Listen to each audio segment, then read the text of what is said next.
Toute l'actualité politique et parlementaire, c'est le journal de 19 h de Public Sénat. Bonsoir à tous. Voici les titres de ce mercredi. Une conférence de presse en forme de discours de politique générale pour François Hollande qui précise ses exigences européennes pour relancer la croissance. Nicolas Sarkozy défend, lui, la règle d'or budgétaire constitutionnelle rejetée par son adversaire et annonce un référendum sur le sujet d'ici la fin de l'année s'il est réélu. L'ombre du Front National plane toujours sur la campagne.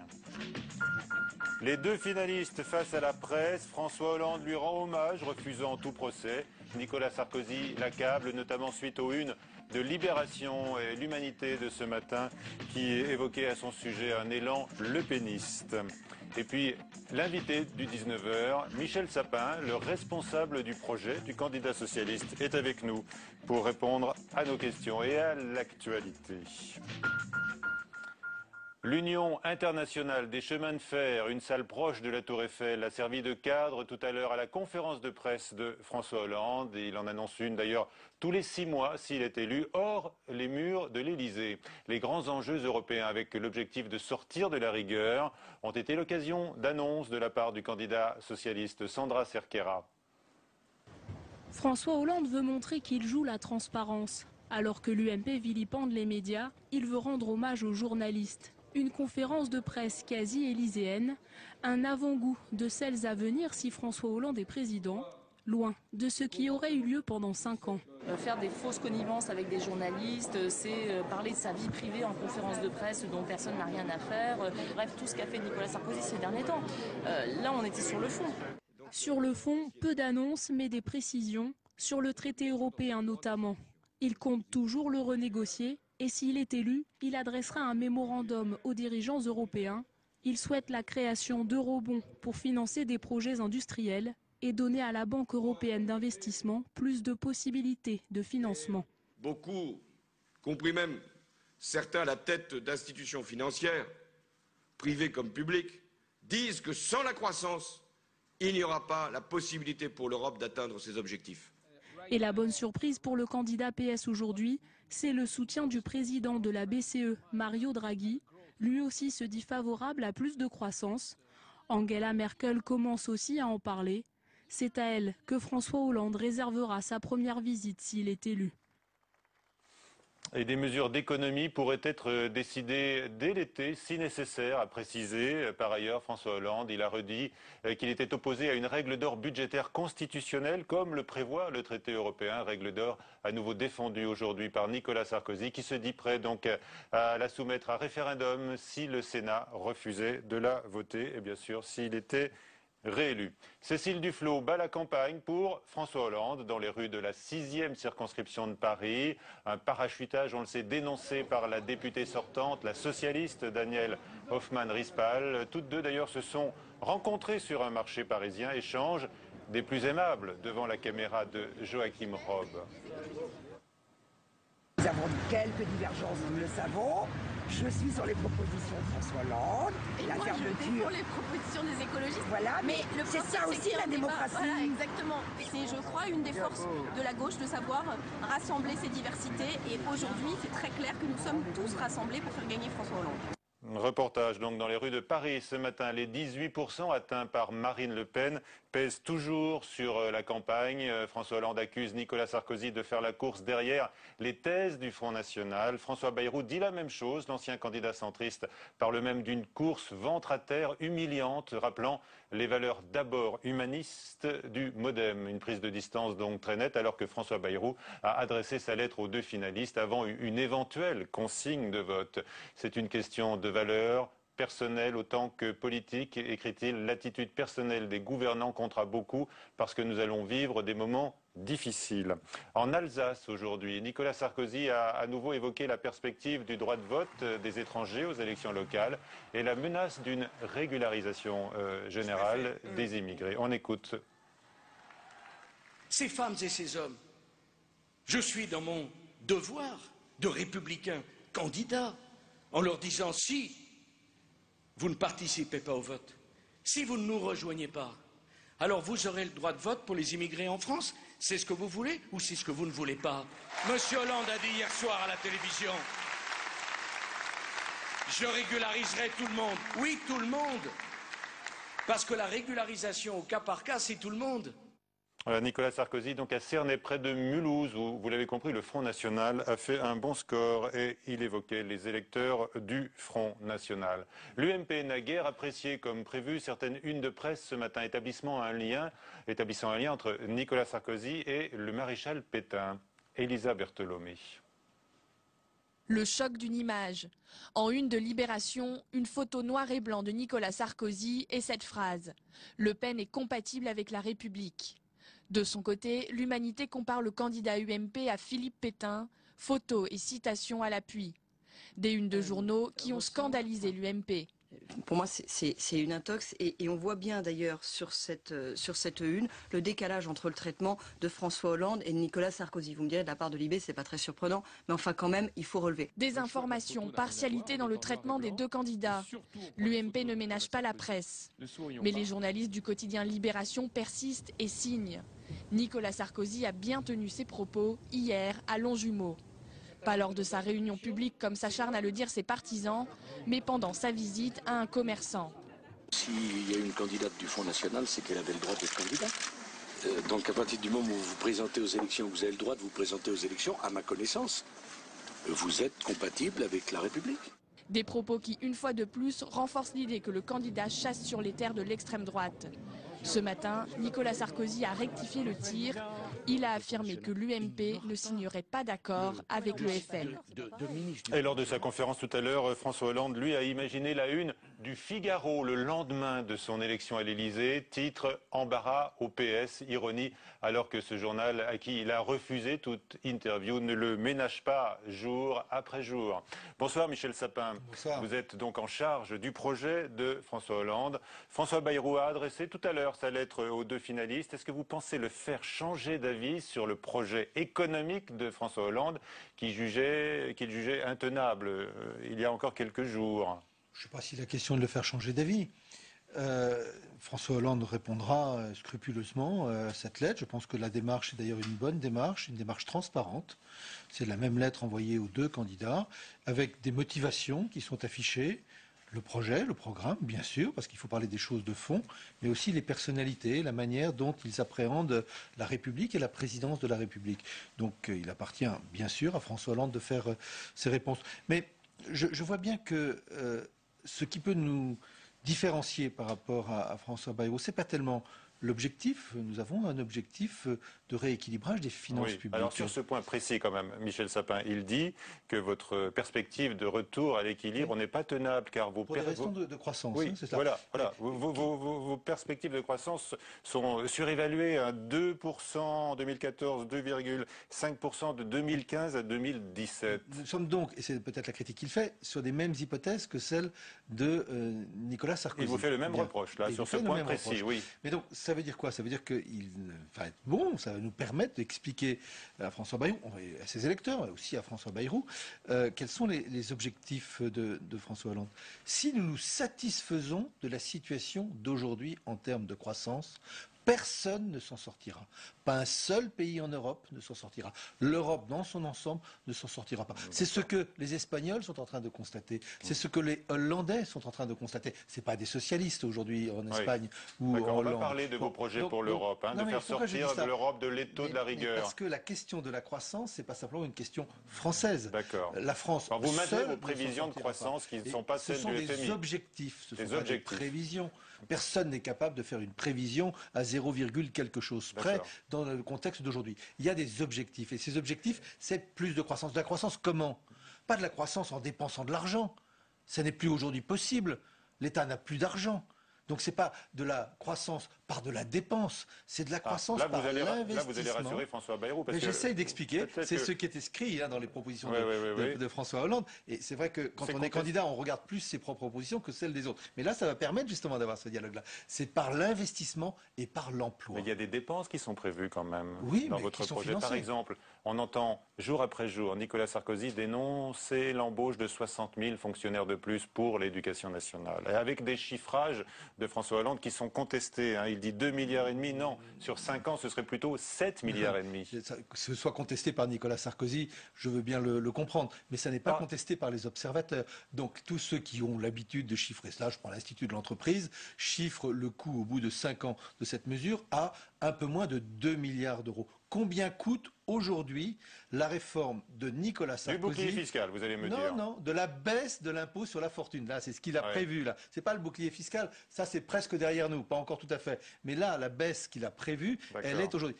Elle coûte 2 milliards d'euros. C'est étonnant, comme ça coûte pas cher quand il s'agit de baisser l'impôt des plus riches, et comme ça coûterait très cher quand il s'agit de préparer l'avenir de l'ensemble des enfants de la République. Donc voilà, il faut savoir garder la mesure.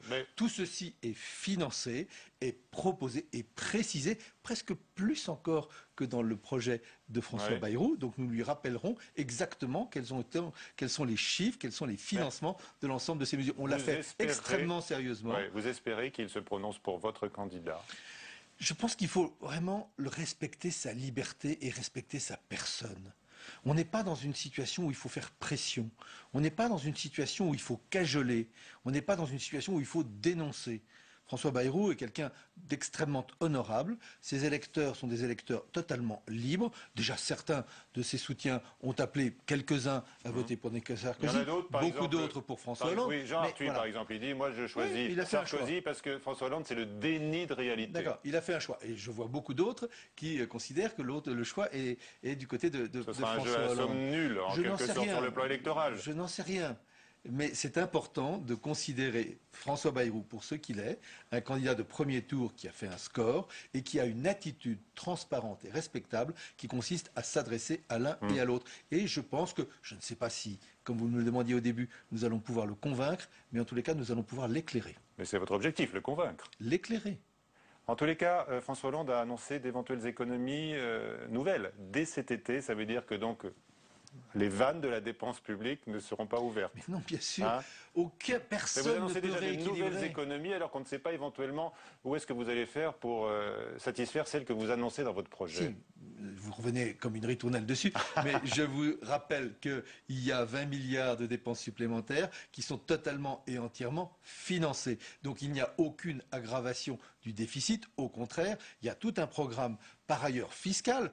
François Hollande a pris le risque de dire les choses précisément et qui permettront de diminuer le déficit progressivement et d'arriver à 0 déficit en 2017. C'est un objectif précis, concret, compatible avec les engagements que nous avons pris vis-à-vis... comme les perspectives de croissance. Mais non, qui doit s'adapter bien entendu, mais comme tous les autres pays. Et il ne s'agit pas de faire seul. Il s'agit de faire en commun. Et c'est parce qu'il s'agit de faire en commun qu'il faut une autre politique européenne. Sur les 60 000 embauches dans l'éducation nationale, est-ce que vous confirmez qu'il n'y aura pas de croissance des effectifs globaux de la fonction publique? C'est d'ailleurs pour ça que nous maîtrisons l'évolution des dépenses. Pas d'augmentation des effectifs. Il n'y a pas d'augmentation du nombre. Il y aura des embauches, bien entendu, puisqu'il y a des gens qui partent à la retraite. Mais globalement, le nombre global des fonctionnaires. C'est là qu'on ne sait pas très bien où vous allez supprimer des postes. Mais si tout ça est très clair, très précis, vous revenez là aussi comme une ritournelle. Comme vous le savez. C'est l'heure des précisions, c'est normal. C'est l'heure des précisions qui ont déjà été apportées, je peux les réapporter autant de fois que vous voudrez. Il y a déjà 8000 postes qui se libèrent aujourd'hui par l'application de la loi de programmation militaire dans les effectifs militaires. Il y a par définition des évolutions. Nous voulons simplifier l'administration territoriale. Nous voulons de la clarification. Aujourd'hui, il y a des gens qui font la même chose dans l'État, dans les départements, dans les régions. Il faut simplifier, il faut clarifier. Cela permettra non pas de faire des économies pour le plaisir de faire des économies, mais ça permettra d'affecter là où il convient les moyens, l'éducation nationale, sans augmenter pour autant la masse salariale de l'État. Et vous affirmez que le nombre total de fonctionnaires n'aura pas augmenté à la fin du quinquennat. Alors on va écouter le ministre de l'économie. Peut-être que vous êtes amené à lui succéder un jour prochain, je ne sais pas, François Baroin, qui dénonçait en tous les cas ce matin sur Europe 1 un risque majeur pour la France en cas de victoire de François Hollande. Vous l'écoutez, vous répondez. Il ne peut pas y avoir de réponse socialiste et d'amélioration de la situation économique avec une réponse qui augmente les dépenses, qui créera la défiance et qui va nous entraîner à coup sûr dans une spirale dangereuse. Voilà, la spirale dangereuse. Il n'est donc pas convaincu encore par... Je ne suis même pas sûr qu'il soit convaincu par ce qu'il dit. Ah bon? À cet instant-là même. Parce que François Baroin est quelqu'un de sérieux et qui regarde aussi les autres. Il est dans son rôle politique, je ne vais pas le blâmer pour autant, mais il sait très bien que le travail que nous avons fait est un travail sérieux, qui est examiné et qui est commenté comme tel par nos partenaires, qui aujourd'hui ne nous considèrent pas du tout comme de dangereux irresponsables. L'ensemble du monde économique comprend les choses. Je vois que M. Draghi comprend les choses, comprend les volontés qui sont celles de François Hollande. Justement. Voilà, tant mieux, ça progresse, ça bouge dans le bon sens. Voilà, au niveau européen, donc vous défendez bien sûr le sérieux des propositions de votre candidat. C'est vrai que vous avez rencontré récemment... Quelle est sa phrase? Je suis sérieusement à gauche et je suis une gauche sérieuse. Voilà. Et vous me confirmez que vous avez rencontré les agences de notation pour les rassurer éventuellement, peut-être aussi pour vous informer. C'est pas l'objectif, mais quand elles demandent à me rencontrer, je les rencontre et elles voulaient me faire part de leur méthode de travail et en particulier qu'elles n'étaient pas du tout à l'affût de je ne sais trop quoi. Elles n'ont pas un candidat qui leur serait leur candidat. Elles veulent regarder la France. Elles trouvent que la France est dans la difficulté, c'est vrai. Elles veulent connaître les solutions et elles jugeront sur pièce. Elles vous ont rassuré, elles ne vont pas dégrader notre note sur la base de votre projet. Hein. Elles ont déjà dégradé la politique menée par Nicolas Sarkozy. Dégrader un peu plus avec elle. Ça, c'est déjà fait, ça. C'était le passé. Maintenant, l'objectif, c'est de redresser la France. Et à ce moment-là, les agences de notation, je le pense, tiendront compte de ce redressement. Alors, ce retour à l'équilibre zéro en 2017, vous l'avez rappelé, Michel Sapin, passe par la relance de la croissance, vous nous l'avez expliqué, et François Hollande a donc précisé tout à l'heure ses demandes sur une relance par une politique de grands travaux à l'échelle européenne, des grandes infrastructures, via la Banque européenne d'investissement, ou alors l'émission d'obligations européennes. Alors, on sait qu'Angela Merkel, pour l'instant, ne veut pas en entendre parler. C'est pas si clair du tout que cela. Il va falloir parler avec elle, en tous les cas. Je vais dire les choses assez simplement. Oui. Angela Merkel, elle a raison. Elle ne veut pas qu'il y ait une couche d'endettement qui se rajoute au niveau européen à la dette de chacun des États. Sinon, en quoi on aurait abouti, on aurait évolué, on aurait progressé? Il faut diminuer l'endettement des États d'Europe. C'est comme ça. Bien, donc on ne va pas rajouter une couche d'endettement pour se substituer à la dette des États. Par contre, ce qui est nécessaire, c'est de pouvoir financer, y compris par des émissions européennes. Nous, on appelle ça plutôt des project bonds. On va pas rentrer dans le détail. Les eurobonds, ça donne le sentiment qu'on rajoute une couche de dette. D'accord. L'objectif, c'est pas de rajouter une couche de dette, c'est pour financer des infrastructures, par exemple, ou des projets industriels.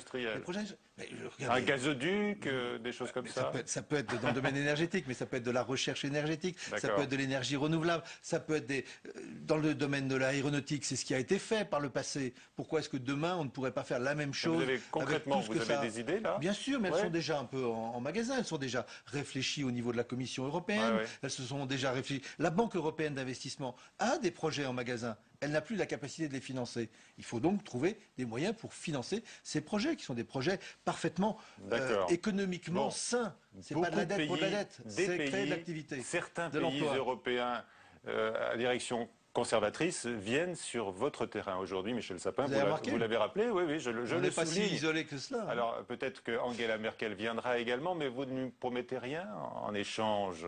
Par exemple, vous refusez toujours la règle d'or budgétaire dans la Constitution. Mais vous ne pourriez pas, là, on ne peut pas imaginer, je ne sais pas, une négociation. J'entends bien ce que vous dites. Et j'entends ce que dit Nicolas Sarkozy sur cette règle d'or budgétaire dans la Constitution. Lui, il voudrait l'austérité pour tout le temps, pour toujours, qu'on marquerait dans le marbre de la Constitution. Mais ce n'est même pas ce que demande le traité. Ce n'est même pas ce que demande l'Allemagne. Qu'est-ce que demande l'Allemagne? À juste titre, elle demande qu'il y ait un engagement, qui est un engagement crédible, de diminution progressive du déficit et de diminution progressive de la dette de la France. C'est très exactement, parce que c'est l'intérêt de la France, c'est pas parce qu'on nous le demanderait, parce qu'il y aurait une règle au-dessus, c'est l'intérêt de la France, ce que propose François Hollande avec la loi de programmation pluriannuelle des finances publiques, dont il dit que ce sera un des premiers actes de son gouvernement. Mais ça ne sera pas la règle d'or dans la Constitution. Quel intérêt ça? Ça n'a pas d'intérêt. Parce qu'on croit qu'on va se dégager de l'obligation en l'inscrivant dans la loi. Vous savez, moi je préfère qu'on fasse les choses plutôt qu'on aille les inscrire dans le marbre d'un texte qu'on ne respecte pas ensuite. Ce qu'a fait à plusieurs titres, Nicolas Sarkozy au cours de ces 5 dernières années. Donc faisons les choses avec sérieux, le sérieux budgétaire, ça c'est du François Hollande. De la discipline budgétaire, il emploie le terme, c'est nécessaire, dès lors qu'il y a par ailleurs de la croissance. Aucun pays ne s'en sortira sans la croissance qui accompagnera ce sérieux budgétaire. Le retour de la croissance passe aussi par une meilleure compétitivité en Europe et en France particulièrement. Il y a eu des chiffres assez alarmants ce matin à la une des Échos. On va les donner, attendez, des chiffres qui dérangent, titrait le journal économique. Effectivement, sur 10 ans, le coût du travail a progressé 2 fois plus vite en France qu'en Allemagne. C'est ce que nous explique Simon Barbaret. Vous réagissez ensuite. Les écarts de coût du travail se creusent en Europe et les chiffres publiés par l'Office européen des statistiques le prouvent. Calculé en additionnant les salaires et les charges sociales, le coût du travail va de 3,50 € en Bulgarie, chiffre le plus bas, jusqu'à 39,30 € en Belgique. Avec 34,20 €, le coût du travail en France ne cesse d'augmenter et plus vite que son voisin allemand. 30,10 €, c'est le prix horaire fixé outre-Rhin. Mais la compétitivité allemande a un coût et il est social. L'Allemagne est un des rares pays européens à ne pas avoir de salaire minimal et les inégalités salariales se creusent de plus en plus dans le pays.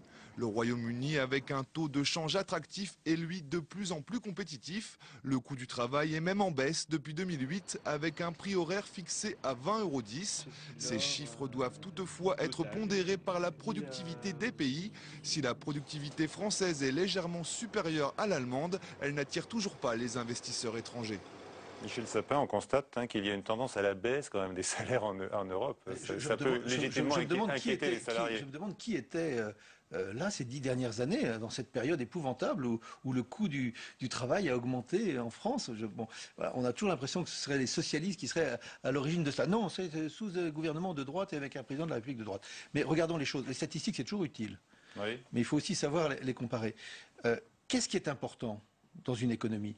C'est le coût du travail dans les secteurs qui sont dans la compétition internationale. Quand on dit compétitivité, c'est pas la compétitivité entre l'entreprise de plomberie d'Argenton-sur-Creuse, ma commune, et l'entreprise de plomberie de Saint-Marcel, l'autre commune d'à côté. Ce qui compte, c'est les voitures, c'est les chaussures, c'est les produits industriels qui sont sur le marché international. Et là, quand on regarde et quand on compare, par exemple, le secteur automobile, quand on compare l'Allemagne et la France, le coût du travail est plus élevé en Allemagne qu'en France. Plus élevé qu'en Allemagne qu'en France. Et pourtant, ils sont extrêmement exportateurs. Et pourtant, ils vendent plus de voitures que nous. Et pourtant, ils gagnent plus d'argent dans le secteur des voitures. C'est donc qu'il y a autre chose que simplement la compétition par le coût salarial. Il y a la question de la qualité, il y a la question des produits. Et c'est dans ce domaine-là aussi que la France doit faire des efforts. Et c'est dans ce domaine-là, malheureusement, qu'elle a perdu beaucoup de ses avantages au cours de ces 10 dernières années. Je vais vous soumettre un salaire. Tiens, vous allez me dire ce que vous en pensez. Carlos Ghosn, le PDG de Renault, a gagné en 2011 2 900 000 €. Que pensez-vous de cette rémunération?